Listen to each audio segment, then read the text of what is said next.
¿Quién me puede asesorar sobre tratamientos complementarios o alternativos? Realmente este tema es un tema muy complicado, porque en ocasiones la información disponible para asesorar es escasa, pero siempre el primer punto de información debe ser el oncólogo o el médico de familia, o los dos, o ambos. Otros miembros del equipo de tratamiento del cáncer, como la enfermera de oncología o la farmacéutica oncológica, pueden contribuir a asesorar o a informar. Es importante que no solo preguntemos, si en ocasiones tomamos una decisión contraria a la que nos recomiendan, siempre informemos a nuestro equipo del tratamiento que estamos tomando.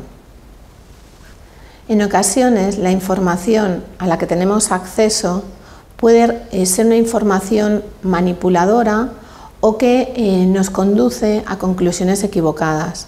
Por eso el asesoramiento de profesionales sanitarios que van a ejercer de filtro de seguridad sobre esta información es importante.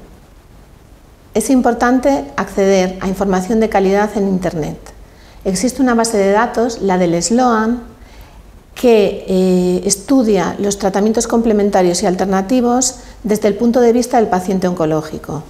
Existen otras bases de datos complementarias y también cursos de formación para profesionales sanitarios y también para pacientes.